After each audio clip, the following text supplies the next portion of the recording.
तो आइए आज हम लोग क्लास 10वीं के विज्ञान के कुछ महत्वपूर्ण ऑब्जेक्टिव प्रश्नों को देखेंगे जो आपके आने वाली परीक्षा के लिए काफ़ी महत्वपूर्ण है। तो इसलिए आप लोग इस वीडियो को पूरा ध्यान से देखिए और इस वीडियो के अंदर जितना भी ऑब्जेक्टिव हम आपको कराएंगे उसको आप लोग एक बेहतर तरीक़ा से याद कर लीजिएगा ताकि आने वाले एग्जाम में आपको विज्ञान के अंदर एक अच्छा अंक आए। तो चलिए शुरुआत करते हैं पहले प्रश्न से। तो देखिए पहला प्रश्न है कि विद्युत शक्ति का ऐसा मात्रक क्या होता है। तो विद्युत शक्ति का ऐसा मात्रक होता है वाट। और जैसा कि हम सभी जानते हैं कि विभव या विभवांतर का ऐसा मात्रक क्या होता है वोल्ट होता है। ऊर्जा या ऊष्मा का ऐसा मात्रक होता है जूल। कार्य का भी ऐसा मात्रक क्या होता है जूल होता है। इसके बाद जो है आवेश का ऐसा मात्रक क्या होता है कूलम होता है। तो समझ गए, यहाँ पे हो जाएगा विद्युत शक्ति का ऐसा मात्रक वाट होता है। तो इसलिए इसका ऑप्शन नंबर हो गया बी नंबर ऑप्शन सही। तो आइए अगला प्रश्न देखिए, विद्युत बल्ब का तंतु बना होता है। तो विद्युत बल्ब का तंतु बना होता है टंगस्टन का। तो इसलिए इसका ऑप्शन नंबर हो गया सी नंबर ऑप्शन सही। और ये आपके बोर्ड एग्जाम में बार बार पूछा भी गया है, आप लोग याद करते जाइएगा। अगला प्रश्न देखिए, नाभिकीय ऊर्जा प्राप्त करने के लिए आवश्यक है। तो नाभिकीय ऊर्जा प्राप्त करने हेतु आवश्यक है कौन, यूरेनियम। तो इसलिए इसका ऑप्शन नंबर हो गया सी नंबर ऑप्शन सही। तो आइए अगला प्रश्न देखिए, ग्लोबल वार्मिंग के लिए उत्तरदायी गैस है। तो ग्लोबल वार्मिंग का मतलब हुआ विश्व तापन, टेम्परेचर किसके कारण से बढ़ता है, इसके लिए जो है उत्तरदायी गैस कौन है, तो वह गैस है कार्बन डाइऑक्साइड। तो इसलिए इसका ऑप्शन नंबर हो गया सी नंबर ऑप्शन सही। तो आइए अगला प्रश्न देखिए, द्विखंडन होता है। तो द्विखंडन होता है अमीबा में भी, इसके बाद पैरामेसियम में भी, लिस्मेनिया में भी। ये जो है ना द्विखंडन ये तीनों में होता है। तो इसलिए इसका ऑप्शन नंबर हो गया डी नंबर ऑप्शन सही। फूल मेंढर प्रजनन अंग होता है। तो फूल मेंढर प्रजनन अंग होता है पुंकेसर।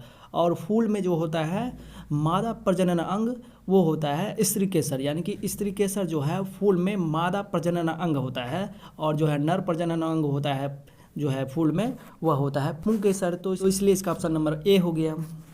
देखिए अगला प्रश्न, अंडाणु निषेचित होता है। तो अंडाणु निषेचित होता है फैलोपियन नलिका से। तो इसलिए इसका ऑप्शन नंबर हो गया सी नंबर ऑप्शन सही। आइए चलते हैं अगले प्रश्न की ओर। अवतल लेंस का आवर्धन बराबर होता है। तो अवतल लेंस का आवर्धन बराबर होता है V/U के बराबर। जब लेंस में पूछेगा तो V/U कहेंगे और जब दर्पण में पूछता तो -V/U कहते हैं। तो इसीलिए इसका ऑप्शन नंबर हो गया डी नंबर ऑप्शन सही। नेक्स्ट प्रश्न की ओर चलते हैं। गोलीय दर्पण में फोकसांतर यानी कि फोकस एवं वक्रता त्रिज्या के बीच संबंध है। तो गोलीय दर्पण में फोकस और वक्रता त्रिज्या के बीच संबंध है F बराबर R/2। तो इसलिए इसका ऑप्शन नंबर हो गया यहाँ पे क्या हो जाएगा जो है सी नंबर ऑप्शन सही, क्योंकि F बराबर R/2। यहाँ देखिए इस प्रश्न का जो है उत्तर यह भी हो सकता है कौन, F बराबर R/2 होता है। तो R बराबर क्या होगा, यहाँ पे तिर्यक गुना कीजिए तो R बराबर 2F भी न हो सकता है। तो सबसे पहले क्या आया R बराबर 2F। तो सबसे पहले वाले ऑप्शन में टिक मारेंगे, ये नहीं जो F बराबर R/2 ही सिर्फ याद रखे रहेंगे। देखते हैं R बराबर जो है 2F भी आ जाता है। तो इस दृष्टि से जो है इसका ऑप्शन नंबर जो है पहला ऑप्शन नंबर सही हो जाएगा, क्योंकि ए भी सही है सी भी सही है, लेकिन सबसे पहले आ गया ए भी सही है तो उसमें मारेंगे। तो यहाँ पर क्या हो जाएगा ए नंबर ऑप्शन सही, इसको सही कर लीजिएगा। देखिए अगला प्रश्न, संगमरमर का रासायनिक सूत्र क्या होता है। तो संगमरमर का रासायनिक सूत्र होता है CaCO3 और संगमरमर को कहते हैं कैल्शियम कार्बोनेट। संगमरमर का रासायनिक नाम क्या हुआ कैल्शियम कार्बोनेट और कैल्शियम कार्बोनेट का सूत्र होता है CaCO3 और इसी का दूसरा नाम होता है चौक खड़िया। ये सब इसी का नाम होता है किसका, संगमरमर का, और सारे का सूत्र होता है CaCO3। तो समझ गए यहाँ पे क्या हो जाएगा, इसका ऑप्शन नंबर ए हो गया सही। तो आइए अगला प्रश्न देखिए, प्रकाश संश्लेषण क्रिया में ऑक्सीजन बाहर निकलता है, यानी कि प्रकाश संश्लेषण की क्रिया में ऑक्सीजन किससे निकलता है। तो जब हम लोग जो है ऑक्सीजन लेते हैं और कार्बन डाइऑक्साइड छोड़ते हैं तो कार्बन डाइऑक्साइड लेता है पेड़ पौधा और पेड़ पौधा छोड़ता है ऑक्सीजन। तो यहाँ देखिए कार्बन डाइऑक्साइड से बाहर निकलता है कौन जो है ऑक्सीजन। तो इसीलिए इसका ऑप्शन नंबर हो गया बी नंबर ऑप्शन सही। देखिए अगला प्रश्न, मैग्नीशियम पाया जाता है। तो मैग्नीशियम पाया जाता है क्लोरोफिल में। और जैसा आप सभी जानते हो कि पेड़ पौधा का जो है हरा रंग जो है पत्तियां हरा क्यों होता है, क्योंकि उसमें क्लोरोफिल पाया जाता है और जो है मैग्नीशियम पाया जाता है क्लोरोफिल में। तो इसीलिए इसका ऑप्शन नंबर हो गया ए नंबर ऑप्शन सही। तो आइए अगला प्रश्न देखिए, इंसुलिन की कमी के कारण कौन सा रोग होता है। तो इंसुलिन की कमी के कारण यानी कि जब हमारे शरीर में इंसुलिन नामक हार्मोन का अभाव हो जाता है, कमी हो जाता है, तो उस परिस्थिति में हम लोग मधुमेह नामक बीमारी से पीड़ित हो जाते हैं, यानी कि डायबिटीज बीमारी जिसको हम लोग कहते हैं चिनिया बीमारी भी। तो इसलिए इसका ऑप्शन नंबर क्या हो गया बी नंबर ऑप्शन सही। तो आइए देखते हैं अगले प्रश्न को, लिटमस विलियन बैगनी रंजक होता है जो निम्न में से किसे निकाला जाता है। तो लिटमस विलियन बैंगनी रंग का होता है और ये जो है लिटमस निकाला जाता है लाइकेन नामक पौधा से। तो इसलिए इसका ऑप्शन नंबर हो गया ए नंबर ऑप्शन सही। जब सोडियम हाइड्रोक्साइड जिंक से अभिक्रिया करता है तो कौन सा उत्पाद निर्माण करता है?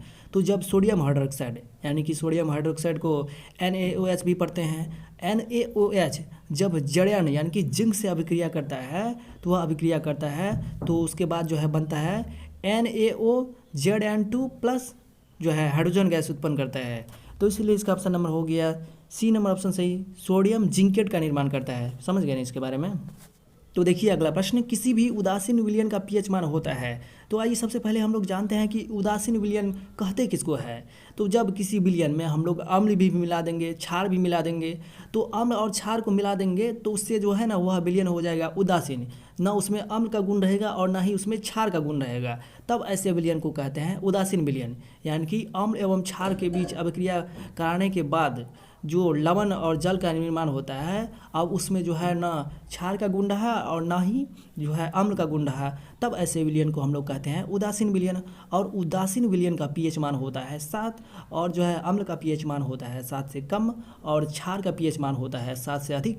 ये सब तो आप लोग जानते होंगे। हम आपको समझाने का प्रयास कर रहे थे कि उदासीन विलयन किसको कहते हैं। तो उदासीन विलयन के बारे में आप लोग समझ गए कि उदासीन विलयन वैसे विलयन को कहते हैं जिसमें ना तो अम्ल का गुण रहता है और ना ही क्षार का गुण रहता है। समझ गए ना? यानी कि इसका ऑप्शन नंबर हो गया बी नंबर ऑप्शन सही। देखिए अगला प्रश्न, बेकिंग सोडा का रासायनिक सूत्र है। तो बेकिंग सोडा का रासायनिक सूत्र होता है NaHCO3 यानी कि सोडियम हाइड्रोजन कार्बोनेट। समझ गए ना? और इसी का उपयोग हम लोग करते हैं खाना को स्वादिष्ट बनाने के लिए, यानी कि पकौड़ा और बनाने के लिए बेकिंग सोडा नहीं कहते रहते हैं लड़का सब जो है सोडा इस्तेमाल किया है, सोडा इस्तेमाल करो ना, जो है भोजन स्वादिष्ट लगेगा, काफ़ी अच्छा खाने में लगेगा। सब्जी और में डालता है और जितने भी इसके बाद जो हो गया लिट्टी समोसा ये जो फूल जाता है उसमें जो है अधिकतर जो है सोडा का उपयोग करता है। तो समझ गए, यानी कि यहाँ पे इसका ऑप्शन नंबर ए हो गया सही। तो आइए अगला प्रश्न देखिए, एक्वारेजिया मिश्रण में HCl एवं HNO3 का अनुपात होता है। तो एक्वारेजिया का मतलब क्या हुआ? आइए सबसे पहले हम लोग जानने का प्रयास करेंगे कि आखिर एक्वारेजिया होता क्या है। तो जब हम लोग HCl यानी कि HCl को पढ़ते हैं हाइड्रोक्लोरिक अम्ल एवं HNO3 को पढ़ते हैं, HNO3 को क्या पढ़ते हैं नाइट्रिक अम्ल। यानी कि जब किसी विलयन में हम लोग हाइड्रोक्लोरिक अम्ल एवं नाइट्रिक अम्ल को मिलाएंगे कितने अनुपात में? 1:3 में, तो उससे जो विलयन बनेगा तो उसी को कहते हैं हम एक्वारेजिया। यानी कि आपके बोर्ड एग्जाम में 2 अंक में बार बार पूछा है कि एक्वारेजिया से आप लोग क्या समझते हो। तो आप लोग वहाँ पे लिखिएगा, जब हाइड्रोक्लोरिक अम्ल यानी कि हाइड्रोक्लोरिक अम्ल एवं नाइट्रिक अम्ल को जब हम लोग 1:3 में मिलाते हैं तो उससे बनने वाले जो है पदार्थ या मिश्रण को हम लोग कहते हैं एक्वारेजिया। और यहाँ पे हो जाएगा बी नंबर ऑप्शन सही। क्यों होगा? क्योंकि एक्वारेजिया में हम लोग हाइड्रोक्लोरिक अम्ल एवं नाइट्रिक अम्ल को 1:3 में मिलाते हैं। तो चलिए मिलते हैं फिर अगले वीडियो में, तब तक के लिए हमें विदा दीजिए। जय हिंद, जय भारत। पढ़ते रहिए, स्वस्थ रहिए। और इस वीडियो के अंदर जो भी ऑब्जेक्टिव प्रश्न हम कराए हैं आप लोग उसको याद कर लीजिएगा। और इस चैनल के माध्यम से बहुत सारे ऑब्जेक्टिव प्रश्न पहले ही करा दिया गया है। अगर आप लोग उन सारे वीडियो को बढ़िया तरीक़ा से नहीं देखे हैं तो यूट्यूब पे सर्च कीजिए GKS objective question, science GKS objective question, social science objective question. बहुत सारे आपके क्लास 10 से संबंधित जितने भी ऑब्जेक्टिव प्रश्न आपके बोर्ड एग्जाम में पूछे जाएंगे वह जो है इस चैनल के माध्यम से पहले ही करा दिया गया है। तो सिर्फ आप लोगों को देखने की ज़रूरत है। तो अगर यदि आप लोग उन सारे वीडियो को बढ़िया तरीक़ा से देख लेते हो तो आपको बोर्ड एग्जाम में एक अच्छा अंक लाने से कोई नहीं रोक सकता है। तो चलिए फिर मिलेंगे अब अगले वीडियो में, तब तक के लिए हमें विदा दीजिए। नमस्ते, गुड बाय।